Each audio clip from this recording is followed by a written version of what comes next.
নমস্কার। হ্যাঁ, আমি পেপারে আপনাদের বিজ্ঞাপনটা দেখলাম। হ্যাঁ, আমি ছেলের বাবা কথা বলছি।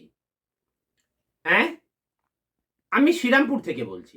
আচ্ছা, আপনাদের মেয়ের পড়াশোনা কতদূর? হ্যাঁ? ও এমএ পাস। বাহ! খুব ভালো। আচ্ছা, ও কি বিষয়ে এমএটা করেছে?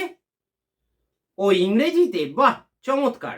আসলে কি জানেন, আমাদের ইচ্ছা যে আমাদের যে বৌমা হবে সে যেন লেখাপড়া জানা হয় আরকি। ওই কারণেই আমি আগে লেখাপড়ার বিষয়টা জিজ্ঞাসা করলাম। আচ্ছা, আপনাদের বাড়িটা কোথায়? চন্দননগর? আরে বাপরে! আসলে আপনার কথা শুনে আমার যে কি আনন্দ হচ্ছে কি বলবো। না মানে আমাদের জ্যোতিষী বলেছেন যে আমার ছেলের নাকি চন্দননগরের দিকেই বিয়ের যোগ আছে। আচ্ছা, আপনার মেয়ের বয়সটা লিখেছেন 23। হ্যাঁ, বলছি ওটা আমরা +5 করে নেবো না আরেকটু বাড়িয়ে নেবো? হ্যাঁ? 23ই? দেখো কাণ্ড! কি সৎ, কি সৎ! বলছি বেয়ান, এই দেখো আমি আবার ভুল করে আপনাকে বেয়ানই বলে ফেললাম। মানে আপনার কথা শুনেই না মেয়ে আমাদের পছন্দ হয়ে গেছে নাকি গো? না পাওনার মানে পাকা কথাটা ছেড়ে ফেললে হয় না? কে? আমার ছেলে কি করে? এই দেখো দেখি কি বলবো, কথায় কথায় তো আমি ছেলের কথা কিছু বলিই নি আপনাকে।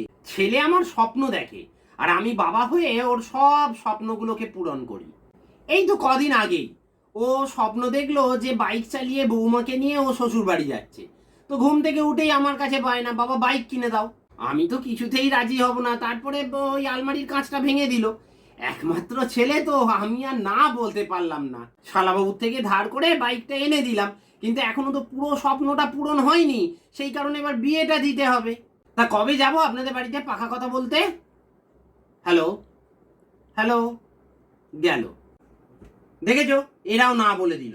আমি তোমায় বলিনি একটা কাজকর্ম না করলে বিয়ে হয় না? এরাও মুখের ওপর ফোনটা কেটে দিল। এই নিয়ে 77 জন রিজেক্ট করলো।